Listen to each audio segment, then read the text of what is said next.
So I got the iPad 9th gen in 2022, and by then it was already 1 year old since it came out in 2021. And since then, Apple has released the iPad 10th gen, and now in 2024, they're actually just about to come out with a new iPad. So the question is the iPad 9th gen still worth to get in 2024? Alright, so if we start looking at the price, this is probably one of the main reasons you want to get this iPad.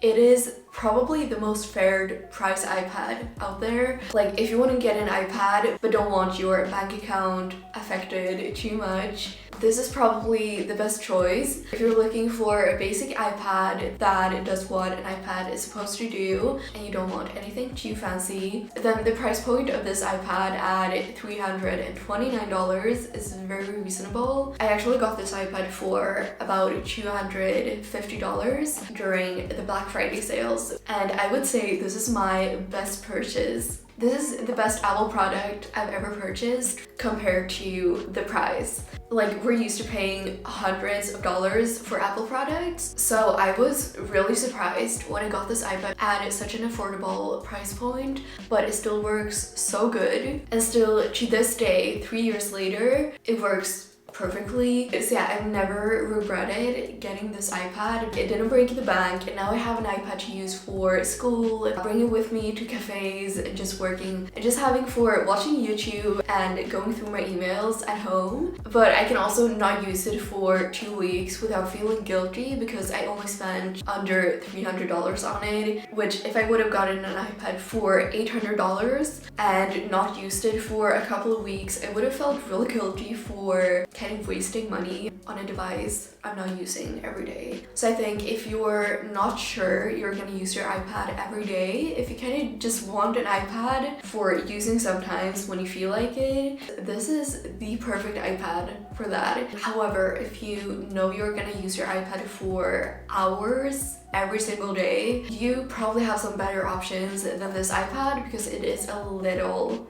outdated in 2024. If you're a MacBook person, I definitely prefer using my MacBook over my iPad. I think it's so much easier taking notes on my MacBook, and the screen is bigger, which makes editing easier. And obviously you also have the keyboard for your MacBook, which you could purchase a separate one for the iPad, but then that's gonna cost you extra money. And honestly, I don't think it's as convenient as the MacBook. However, the MacBook does have a few cons compared to the iPad. For example, it's really bulky and heavy to bring with you. So I definitely prefer bringing my iPad if I'm going to a cafe to study or work, or honestly if I'm just out running errands all day and I want to bring a device to work on just in case I stop by at a cafe. There's no way I'm bringing my MacBook to walk around with all day.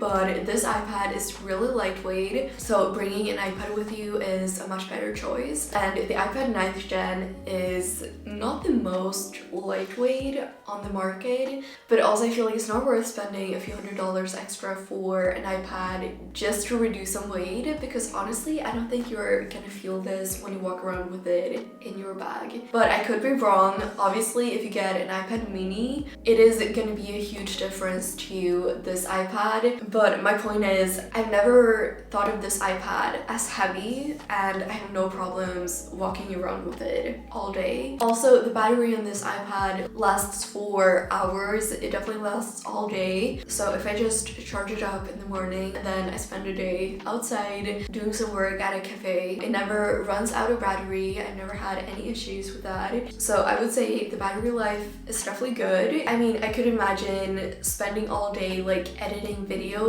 doing a lot of professional work on this iPad would make it run out of battery. But if you're gonna use your iPad for doing that kind of work, you probably want to go for the iPad Pro anyways and not this iPad, because this is definitely a more basic iPad. But yeah, so to answer the question if the iPad 9th gen is worth it compared to the price, I would say definitely. Like, for $300 or even less, you get everything you need in an iPad, and I've never felt limited with this iPad. I actually even got the iPad Pro for a while, but I ended up not keeping it because I felt like it was too advanced for what I was going to use it for. So my uses with this iPad includes doing schoolwork, taking notes, watching YouTube videos, listening to podcasts, doing a little bit of drawing, and honestly just playing games, planning my days. Yeah, I would say the two main purposes I got this iPad was, one, to bring with me, to have a more lightweight device than my MacBook to walk around with. And number two, taking handwritten notes. Even though I do prefer note-taking on my MacBook, sometimes it's nice to just switch it up a little bit and take some handwritten notes for both my schoolwork, but also for like planning my day. If I want to make a to-do list, instead of writing with a pen and paper, I will just do a digital to-do list, but still be able to do handwritten notes with the Apple Pencil. It's just a lot more satisfying actually taking off a box physically with a pencil than writing a to-do list on my MacBook. Yeah, so definitely worth it compared to the price. Like, there's no doubt this is a great iPad. However, I think the question if you want to get this iPad or not comes down to if you need something more advanced. So let's talk about the limitations for the iPad 9th gen. So first of all, it's only compatible with the Apple Pencil 1st gen. And again, just like the iPad, this pencil does everything an Apple Pencil is supposed to do, but it is definitely lacking some cool features that the Apple Pencil 2nd gen has. And also, you can't attach this magnetically to the side of your iPad. So if you always want to keep it next to your iPad and avoid losing it, you would have to get one of these cases that you can put your Apple Pencil in. But yeah, honestly, these kind of cases work really well. You just put your Apple Pencil in here, and then when you're gonna use it, you can just take it out like that. So this definitely hasn't been like a limitation for me, but I think it would definitely get really annoying if I didn't have this case and always had to like keep track of where my Apple Pencil is. I think there's definitely a risk of losing it if you can't attach your Apple Pencil to your iPad. Also, in order to charge this Apple Pencil, you have to plug it into the side of your iPad. So it's gonna look like this, which obviously isn't the most fancy charging setup. Like, it's definitely a bit bulky. Definitely not as fancy as the wireless charging, where you can just attach your Apple Pencil to the iPad like this and it starts charging. But again, I think the money saved in this iPad is so worth it. I don't think this is a limitation at all. When you're gonna charge your iPad, literally just put it down on a table, and like this charging setup is not gonna bother you at all. Yeah, I've always thought my Apple Pencil charges up really quickly with this iPad. Yeah, then also this iPad has kind of like thick black frames. Honestly, I don't think they're that bad, but it definitely looks a little bit older than, for example, the iPad 10th generation that has thinner black edges right here. This isn't something that has bothered me. I mean, I think the display size is definitely big enough, but of course it would be nice and it would definitely give a more modern look if it had thinner black frames. So also depending on the design of the new iPads, this iPad might look a little bit outdated in 2024, at least if you look at the frames. But other than that, I think the design looks really like modern, really good. I love this color. It's like a space black, and honestly all the iPad designs kind of look similar. If you look at the back, they're not changing that much. Like, they're just plain minimalistic with the Apple logos. So I mean, you can't really tell this iPad is a few years old. Yeah, I definitely don't have any complaints about the design. Yeah, these are the audio outputs, so they're kind of like taking up a lot of space, and since they're like so big, you can risk blocking them when holding your iPad. But also, like, you're never gonna hold your iPad like this. You're always holding it on the sides. So I don't think it matters that the audio outputs are like taking up a lot of space here. And then this iPad also has limited storage options, but I mean, if you are opting for this iPad instead of an iPad Pro, you're probably not going to use a lot of the storage anyways, because if you're going to handle a lot of big files on your iPad, like doing video editing, you probably want to get the iPad Pro anyways. For regular use, I don't think you need more storage storage than this iPad gives you. And then, as you might have noticed, this doesn't have the USB-C input. So if you're going out to a cafe, you're gonna have to bring 2 different cables if you want to charge your devices. But I don't really see this as a problem. I always charge up my devices before going out. I mean, it's not like if you have an iPhone 14 that still has the lightning port, you don't need to upgrade it to an iPhone 15 just to get the USB-C. So I think same goes with this iPad. You don't need to upgrade it to a newer iPad just to get the USB-C. But something you can do if you have an iPhone 15, you can actually charge your iPad with your iPhone. Like even the iPad 9th gen, if you have a USB-C to lightning cable. So if we just plug it into my iPhone, it's gonna start charging my iPad. So actually, if you're going out, you don't need to bring 2 cables. Just as long as your iPhone is charged up, you can always charge your iPad as well. So in conclusion, I think this is the perfect iPad for student and casual users and just anyone who needs a basic tablet. Or if you're not sure you're gonna use your iPad a lot but you still want to have an iPad on your hands in case you want to use it, it's probably not worth spending a lot of money on an iPad. Yeah, I think it has the perfect balance between performance and cost. For students, it works really well for note-taking and doing research and has Apple Pencil support.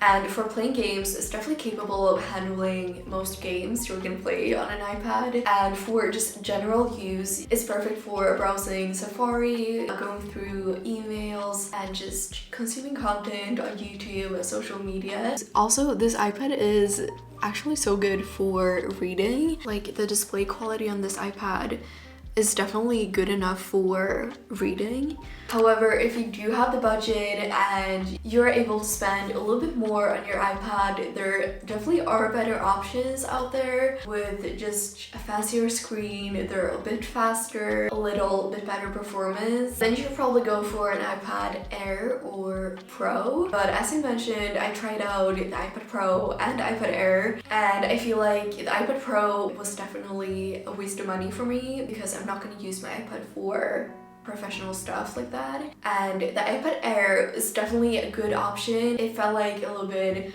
of an upgrade from this iPad, but I ultimately decided it wasn't worth the money, and I didn't use my iPad every day. Honestly, I'm just using it a couple of times a month, so this is definitely the best iPad option for me. So I don't think this iPad is outdated in 2024. I think it works perfectly and I'm really happy with it. However, when filming this, the new iPads that are coming out in 2024 still haven't dropped yet, so it is worth looking into price drops for the iPad 10th generation when the new iPads come out, because then you could get a little bit more of an upgraded version than this iPad, but maybe to the same price as this iPad previously cost. And also, I'm not sure this iPad will even be available on the Apple website after the new iPads come out, but you can still get it from third parties and it might cost even less. Anything under $300 for this iPad, it's definitely worth it. But yeah, if you're choosing between the iPad 9th generation and 10th generation, the iPad 10th gen definitely is upgraded and it has a lot more of a modern display with bigger display size and smaller black frames, and it also has a little bit of faster processor, a larger screen and higher resolution, and also faster connectivity. So that it definitely could be worth looking into. But if you just want to go for honestly the cheapest option on the market, this iPad works perfectly.